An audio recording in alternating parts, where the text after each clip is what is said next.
Welcome back to The Educational Currency. I'm Robert Namoski, the proprietor of the Coaching College and founder of the Ultimate Jiu-Jitsu.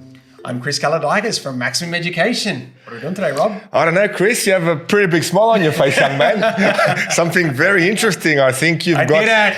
You think you've got some good news, mate? I've got some very good news. Well, look, today we're going to be talking about HALT Accreditation, Highly Accomplished Lead Teacher Education, which is very relevant at the moment because, as Rob alluded to by my smile, I just became a highly accomplished teacher. So, on our podcast, we have a highly accomplished teacher.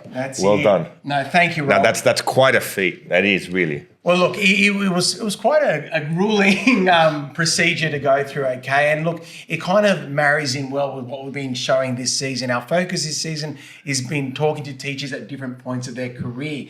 What this highly accomplished lead teacher standards do for you is obviously it gives you some acknowledgement in your career, and it's something that I know many educators are looking at, you know, to kind of get recognised for where they are at their point of their career and the great work that they're doing.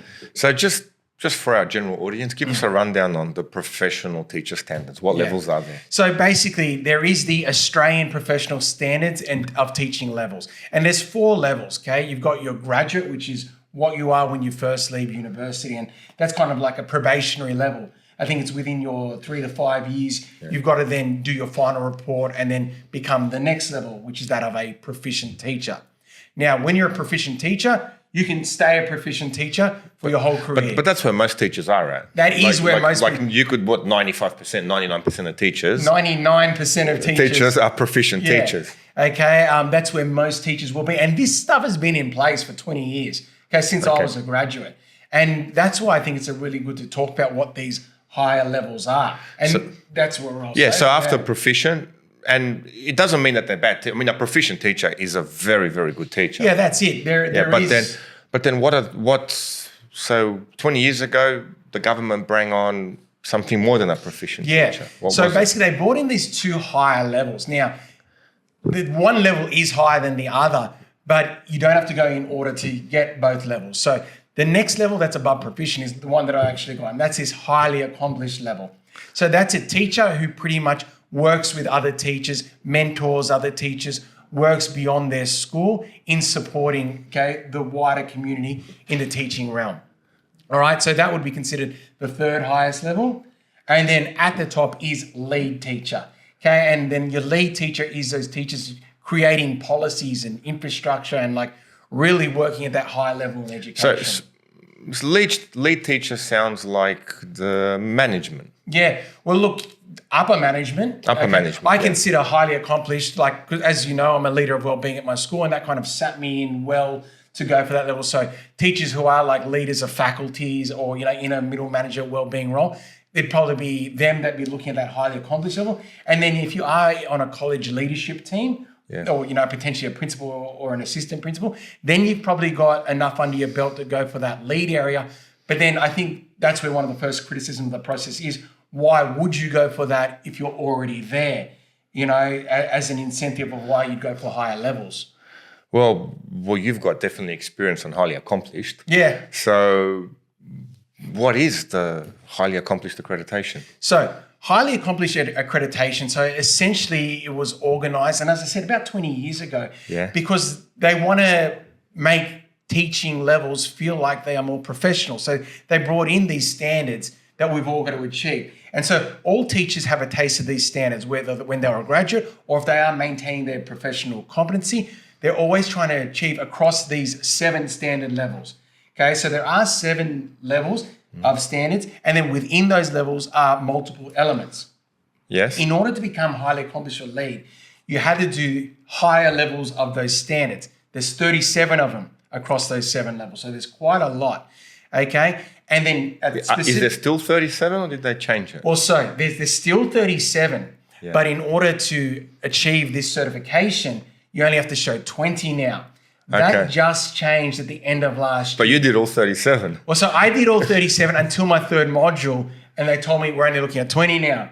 And so I'd already finished by that point, and I was caught in the changeover, and wasn't that a delightful experience? Okay, so I was quite not happy with that news, with the timing of that news, but I was happy that it's going to make it more accessible, and I think that's the important message we're going to try to get across today. Like, if you're ever on the fence about it in the past, well, now's probably a good time to get in, because it is only 20 standards now you've got to show, and you've only got to deliver 2 modules, whereas when I did it was 3 modules. But I'll get more into those specifics. Okay, as we talk through this. So, but in this case, at what point in a teacher's career do you recommend they go for it? What made you decide? Yeah. Okay, I'm going to actually put so much effort in to get this, and what are the benefits? Well, look, it was always on my mind. I graduated in 2006, I think. I don't know. End of 2005, started working in 2006. I was the first cohort under these standards. So we were the first graduate teachers, and then the proficient teachers to come into, the New South Wales standards. All right. So I've always known of them, and so it was always intriguing to me. Okay, I want to work up these high levels. The 2 things that I wanted out of doing this was, firstly, opportunity. Okay, the reason that you do it, because it is accredited to all teachers, it gives me a recognition beyond the system I work in. So beyond working in a private school or a Sydney Catholic school or a public school, it comes across all of them. Okay, this comes with me no matter what system I work in. So I liked that. And then the other thing that I kind of wanted to lock in was what I've already done. I wanted to be recognized for all the work I already do in teaching. And by being labeled highly accomplished, well, it alludes to the fact when I go to an employer, this young man, old man, middle-aged man, I don't know what to describe myself these days. Relative. To me, young man. Young man. But he works hard. He works hard, and kind of shows that. Now, there are other reasons I'd recommend it too as well. Okay, one of the things I would say that I didn't get into it because it wasn't actually at the point when I started, it wasn't a thing, but now it is. There are financial incentives now. Yes. When we had the enterprise agreements change in 2023, middle managers could either get extra pay or they get their pay from their system for what they're doing. Now it stacks on top of each other as a part of that new enterprise agreement, which means if you're a middle manager, you will get paid more if you do get a highly accomplished or lead teacher recognition. Middle manager meaning head teacher. Yeah, so you're head of a faculty or a leader of well-being there. Okay. And look, I think there is a push for it now, because if I actually refer to why they want to have this HALT accreditation in place. Firstly, they want teachers to feel like they're recognized for their excellence. So it's in that incentive that if you stay in teaching and pursue it and you go through these paths, you'll be recognized as being this higher standard.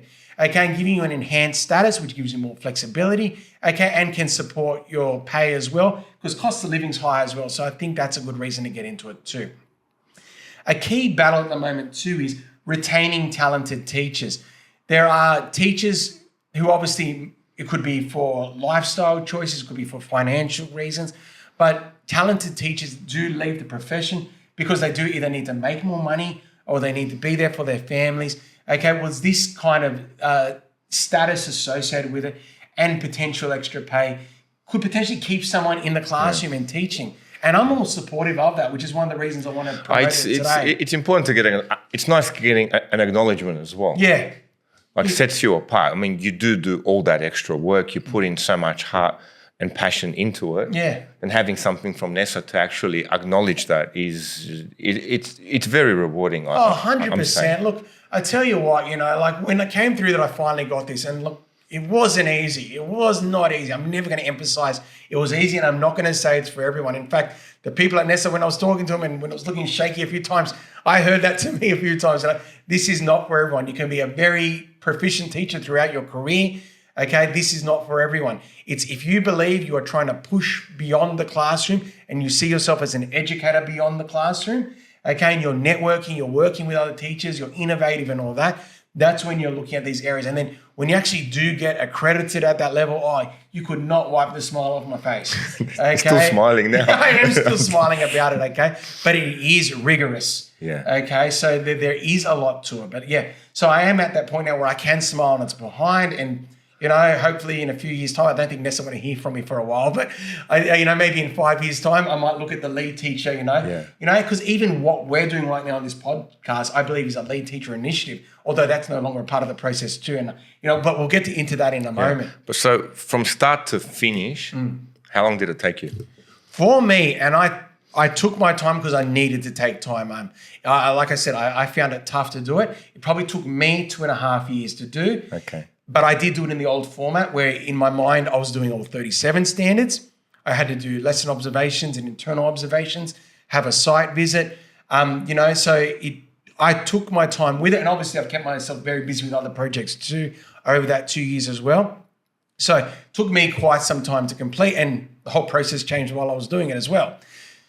Now with its revised changes, I believe if you focus on it, you can do it within a year. Okay, it's good to know. But in saying that, the groundwork needs to be done before. Like, you've already had to be doing the highly accomplished stuff that you're going to be showing as evidence prior to you starting the procedure. So teacher moves into the profession, just becomes proficient. In your opinion, how long should they be working as a proficient teacher before they could look at something like this? What time frame would you give them? I would honestly say maybe about 10 years before looking at it. But I have heard scenarios where people, 5 years proficient, they went for it and got it. And I have no idea. I would love to have one of those people on here. But I heard there are some people who got there rather quickly, and were able to do it quickly. I believe for my own confidence, I needed to be in a middle management position first, because that helped me build up standards in the highly accomplished area that I could use as evidence. Because I was already communicating with families and networking and doing all of that. So with me, like technically I was 15 years into my career before I started the process, and I'm nearly at 20 now. Okay, so I think you need to have a bit on the belt. In your context, Rob, you've already got a lot of experience prior to coming into teaching. And my situation's very different. It's unique, but there are many other educators who are out there who've come from industry, and already are very experienced and have other types of networks too. So you probably wouldn't have to wait as long if you were looking at doing it too. But there are certain standards where it would be hard to show those things unless you are at some sort of middle management level, but not impossible, because it is doable. Yeah, so like anything else in life, you need 10 years to actually have some level of mastery. Yeah. And this will give you putting in the effort, this will give you a recognition of that. Yeah. So with career advancement, where would you think this would give you an advantage? The short answer is, I don't know. Besides the bump in pay. Besides the bump in, one of the reasons I wanted recognition and I wanted career advancement. And the thing is, you don't know where you're going in your career. So you want as much notches on the belt as you can have. Like as said in previous podcasts, I've done a master's in educational leadership before. After I did, my graduate certificates, I wanted to have as much on my belt because I want a bit of flexibility in my career. Like I love where I work, but if the time came where it's like, it's time for me to move on, this will help me, hopefully put me ahead of other candidates. When they say this guy's a highly accomplished educator, he works with other people, he'd be great to have on our team. So it could help me move between systems. I think it helps set me up if I ever did want to go into leadership too. I hope so. But then I think it depends on the school and system too and how much they acknowledge it. But it is from NESA, and they're pretty much top of the chain when it comes to education. They're the ones putting standards in place. Everyone has to be accredited with NESA. We pay our annual fees. So I'm hoping it has that weight between them. But I guess I'll find out, as we go. Like we said before, just having that acknowledgement of your hard work is very rewarding, and it's more than rewarding. It motivates you. It motivates you. It's a professional flex. It is. It's saying, look, I'm highly accomplished. I've done things. It is that notch on the belt. So that's really the reason. So hopefully it will help me with my career advancement. But I'm having my midlife crisis. I don't know, where am I going in my career? Wait, you got 10 more years till a midlife crisis, young boy. I'm glad I've got you. I've got your mentorship and guidance, Rob. My midlife crisis was a podcast. It's working well now. It is working well. It is working very well. So what's involved it's for teachers moving in? Yeah. They've just started working. You're not really told about this. Yeah. In the profession. And that's it. And look, and I think that's why it was great to bring it up, during this current season where we're How do you actually do it? Because I'm sure that, as I said, I really want to speak to those teachers who are thinking about it, because the process has changed and it is easier now. So what's involved now is you are going to complete 2 modules with an external assessor doing a site visit in between. All right. Across the 2 modules, you've got to show 20 standards. All right. 20 standards at a highly accomplished level. Now, I'm not going to go specifically into what all the standards are. All right. Because we'd be here for a very long time, and I'm just going to be saying. But I will say one thing that is consistent across a lot of the highly accomplished standards, and that is the statements of the standards beginning with works with colleagues, supports colleagues, a lot of these kind of networking and communicative keywords. All right, so you've got to show evidence, not that you're just a fantastic classroom teacher. You've got to show that you're running meetings, you're showing things at workshops, you're on display. And if I can really highlight element 7, okay, and that's is the kind of speaks at professional associations, which is one of the mandatory ones. And I guess that's another thing I've got to talk about with these standards. So whereas there was the 37 standards in the past, with the 20 standards you've got to show now, 14 of them are mandatory. You've got to show 14 of them. Definitely all teachers going for highly accomplished have to show them. And they're across all 7. Okay, they're not all from one or the other. And then you can pick 6 as your elective standards. So if I had my choice now, I'd show a lot of the ICT ones, okay, as my ones, because that is my niche as a teacher, okay, and then do my best to show the 14 mandatory. But your starting point would be look at those 14 mandatory standards, and do I already have things that I could show as evidence, okay? You don't want to be starting the process and then trying to run initiatives. You want to already have the initiatives in play and you're already doing it as part of the job, which is why I say if you're a middle manager, you probably already have a good starting point. So they are what you need to show. Now, within each module, what are you actually submitting? What you're submitting is known as an evidence set. Now, you are submitting about 3 evidence sets per module. When I did the 37 one, I had to do 4 evidence sets per module, which was about 15 standards across those evidence sets. Each evidence set, you'd be looking at 2 to 4 standards per evidence set, and you want them to kind of correlate with each other. Okay, so it could be that this evidence set that I'm submitting, this is all about my in-class assessment task, how I look at data, how I develop an assessment task, and then how I collaborate with peers to improve those assessment tasks. Okay, you could combine 3 modules there, and that's one of your evidence sets. And then your second evidence set that you're doing as a part of that module, in my context again, could be all about how I use ICT to enhance teaching, not just how I use it in teaching, but how it impacts my students, and then how I use it and show my peers how to use it as well and to improve their teaching practices. Now, this is the hard part. Impact, because I realize I just said that word there. Showing the impact of what you are doing, not just with your students, but how your colleagues are impacted.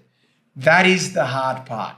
So that I found, that was kind of my challenge as well when it came to submitting and resubmitting my tasks. It couldn't just be, look, he's a great teacher, look at those fantastic results here. How my colleagues were impacted. I'm very lucky that I had peers at other schools that were able to give me evidence of how they had internet set up at their school, and they used like my YouTube videos within their platforms. And so I got screenshots of that and put that into my evidence set. So was your work outside the school a lot? A lot of it. The YouTube platform, getting involved, especially with that, putting all your content online. Yeah. And how about being an author as well? Did they look at that, or? I was able to bring that in right at the end. Okay, and once again, it was a flex, but it was hard to show impact because the book only just came out. Okay. But it was showing that I was involved in initiatives. Okay, so I guess that's another thing you do have to highlight, that you want to be doing project work and working on a number of initiatives so that you can show that you're working beyond your classroom. Okay, I think if you're a head of faculty, it might be a little bit easier because you're working on collaborative documents, so your scopes and sequences, your programs, assessment tasks with your faculty. And one of the things, one of the assessors actually worked with me, and I'm very thankful that people at NESA did reach out and help me finalize my actual module when really I was doubting myself at one point. But she actually showed me, you can actually get a collaborative document, open up the version history, and although you can't show any names of people, just black out the names, but show dates in different color schemes and show that number of people worked on that document together. And that shows that you are collaborating with peers. Okay, so you've got that number of people are working on the same document together. That's collaboration. So this really sounds like if you're a head teacher, you could really fill this in quite, much easier than someone that's just in the classroom. Just in the classroom, because everything you're saying, it pretty much sounds like what the head teacher's doing. Yeah, it does. So that's what I'm saying. It really does lean towards, if you're a head of faculty, you'll have a lot going for you. The other element is it can't just be within your school, because like I said, one of them is talking at professional associations and things like that. So you have to be going a bit beyond your school and, to get that kind of recognition as well. The actual other thing that came in as well with these, the changes as well that I'll highlight, which I wish I kind of had, but, for you new teachers out there that are going to be starting this as well, you can have a collaborative evidence set. So you can do one of your modules can show a group of teachers working together on specifically trying to get through it together. I think one of your modules can show collaborative data that you have been working as a team to achieve these higher levels of accreditation. So that is an excellent advantage you've got there. And then even from my own experience too, some of the standards are going to be hard to show, and you're going to be like, I'm showing so much, but these last few are tough, and especially when I was 37. Okay, but now what NESA's done is they've set up NESA accredited workshops targeting these levels that will help you get those ones ticked off too. So that's another thing they've done with this new streamlined approach too. So keep an eye out for them. You can go to specific workshops that will help you achieve these higher level accreditations. So there is things in place. So if you plan it well, if you go through with a group of peers, it will be easier. And if you've got NESA's workshops there, that'll make getting some of them easier too. So there's a lot more in place that will hopefully set you up well. Just before we move on to, I will highlight the things that have been removed from the old method. So referees are apparently no longer needed, okay? And you still probably will need people working with you, but they get into contact with referees and all that. That system has changed, as well as internal observation reports from peers, okay? That seems to be a change as well. If you're going for lead teacher, the lead teacher initiative's gone, where you had to actually work on this lead teacher project. That no longer is a part of that process. Okay, there is no longer a HALT maintenance report, which would have meant at the end of my 5 years as a highly accomplished teacher, I would have had to submit a report. That is now gone. All I need now is a declaration about my practice that is signed off by my principal, which is a lot easier. Yeah, so absolutely. We really need to be nice to our principals now. Our best friends. I'm getting a new principal now. He's going to be my new best friend. Absolutely. Yeah. But not that many people are in general. How many lead teachers are there? Well, see, that's the statistic, and that really makes people, I think, potentially discouraged when you look at the statistic. There are about 180,000 teachers in New South Wales. As of last year, I've actually published an article on when the last graduates came through, not graduates, but like accredited teachers at HALT level came through. There are 366 HALT teachers. So that's across both highly accomplished and lead. 366. What's the statistic on that, Rob? Can you do that in your head? Well, what's that? Less than 1%, man. Yeah, it's less than 1% of teachers. And I don't think they like that statistic. I think they do want to get numbers up, which is why they've had the change. And I obviously looked at this prior to that date, and I think in 2018 there was actually more. There was about 550 or something. Yeah. And so the number's actually gone down. So you want to strike now because it seems like the iron's hot. It looks like they want to accredit people at this level.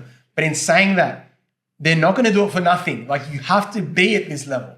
Okay, they're not going to give it out for free. And because there is a financial incentive there now too, they're going to make it tough, but they do want more. They are accreditors. They're not going to drop their standard.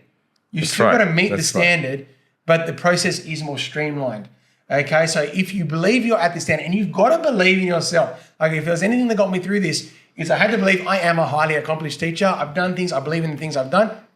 And that got me through it. Like before, if you are doing more than what's involved in the teaching profession, you are doing things outside of the school, it's definitely something to consider. Well, that's it. And that's what we're promoting through this channel too. Like, it is a vocation. It is a passion. It is a way of life. If you believe you are an educator, not just a classroom teacher, this is something you should definitely look into. So with now, can we ask what is the pay bump? Well, I don't know off the top of my head, okay, what it is. I think, okay, it's just under $10,000. Yeah. Okay, if you're highly accomplished, and even more if you get lead. Okay, so there is a pay bump involved. As said, that changed with the enterprise agreement that came into place in 2023.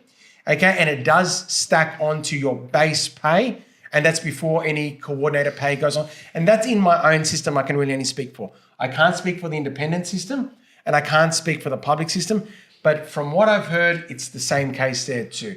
They want to be retaining teachers, okay, that are willing to put more into education. That is what the foundation of this is, who want to be professionals and really expanding upon themselves as educators. Yeah, because at some point, even you're a proficient teacher, you're constantly doing the same thing all the time. You're reinventing yourself. Yes. You're rewriting your notes and examples and trying to be more engaging in with the students. But I guess this takes it beyond that. It does, it really does. It wants you to be mentoring younger teachers, working with teachers to make everyone grow. Okay, and I think that's something you really got to believe in too. It's not and I really respect that about the process as well. It's not just about you growing as an individual.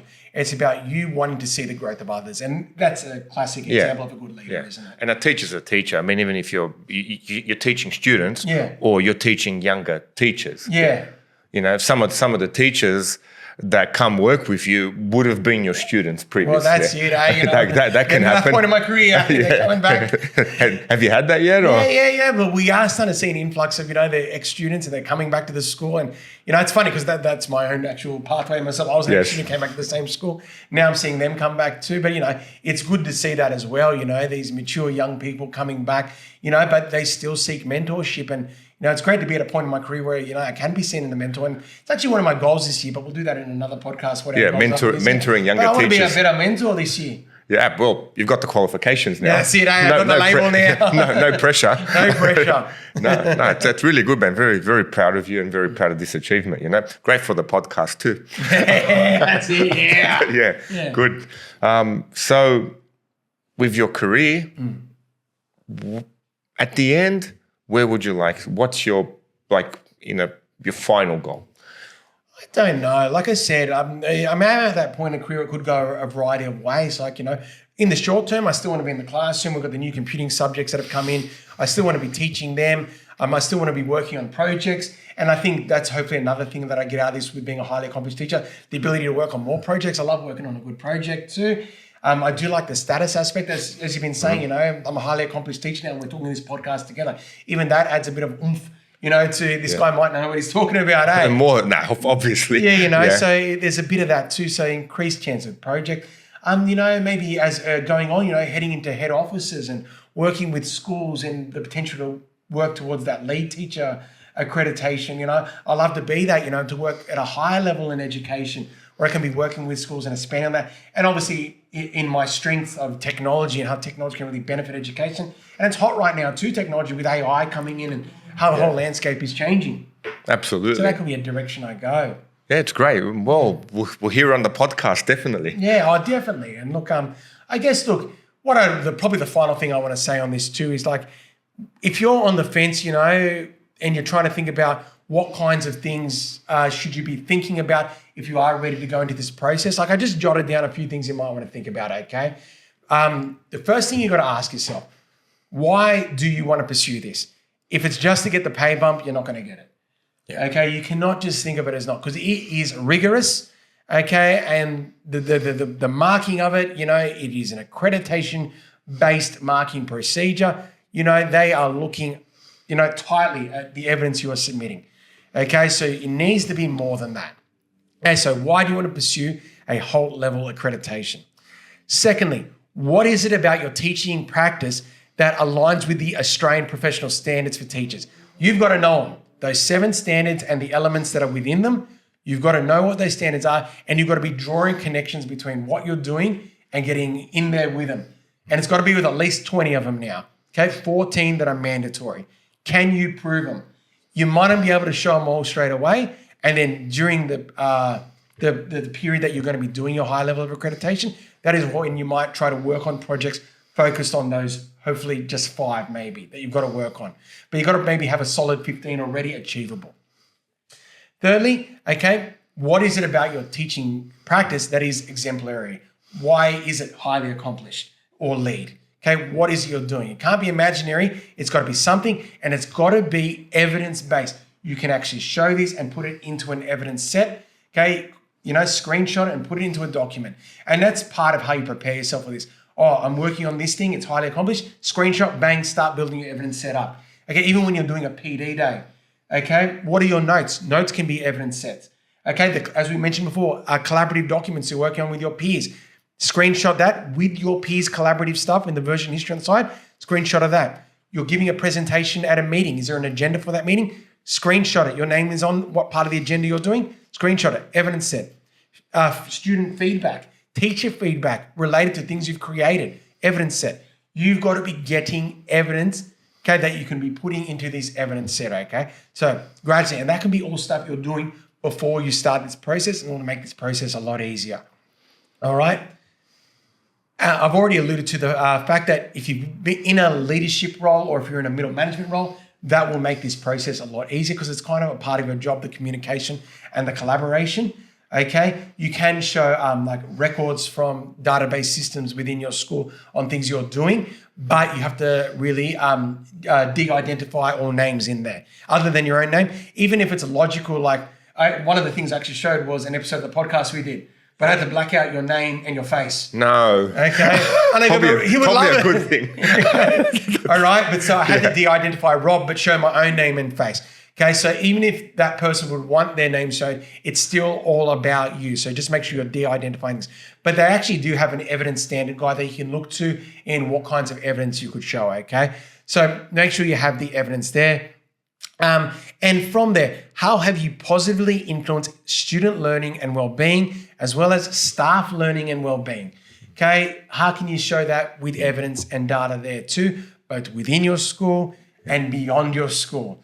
Okay, and that's sometimes the hard part. Yeah, because it sounds like some teachers have done this already. Yeah. They just haven't got the recognition. Yeah. So if you feel have accomplished this and are doing it, it could be something to take consider seriously. And you've actually said what I think a lot of the teachers' frustrations is because these teachers, to be honest, who are doing this stuff, okay, they're working hard. Yeah. To do this stuff, I'm not talking about the accreditation. I mean, just being a teacher. You're doing it year in, year out. Yeah, you're doing hard work all the time. And then this is a layer of work on top of that. And the first thing that comes into your mind, and I've spoken with this with my peers who are highly accomplished teachers, but are not accredited at that levels, is why do I need to prove this? Why do I need to prove this? That is the first thing that goes. You know what? Prove it, get your bonus. Yeah, and fortunately corporate world have a bonus. Yeah. If you're performing, well, this could be your, yearly bonus. It is, and you have given yourself, like, by the end of it, it will be worth it, but you've got to do the hard yards. And they've got to have this standard in place. Otherwise, everyone will go for it, and then that diminishes the quality of the accreditation level. So they definitely need to sort out who these higher levels are, So do commit to it. It will be worth it in the end, and now is the time to get into it. But I do feel your frustration when you are saying, I already do all this work, why do I need to do this? And if you can do it with a bunch of peers together, the process, I think, will be a lot more enjoyable. You're not going to be flying as blind. You can support each other. It will be a lot easier.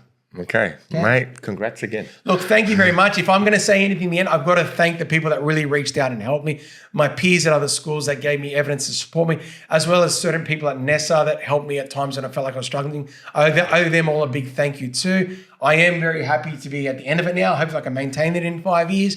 Okay, but look, best of luck to our peers out there who do want to give absolutely.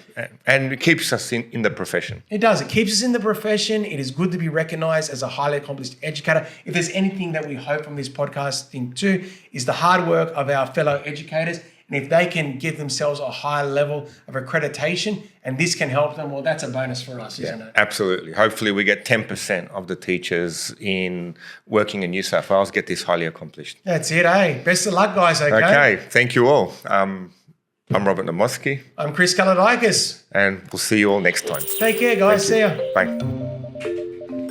Nailed it.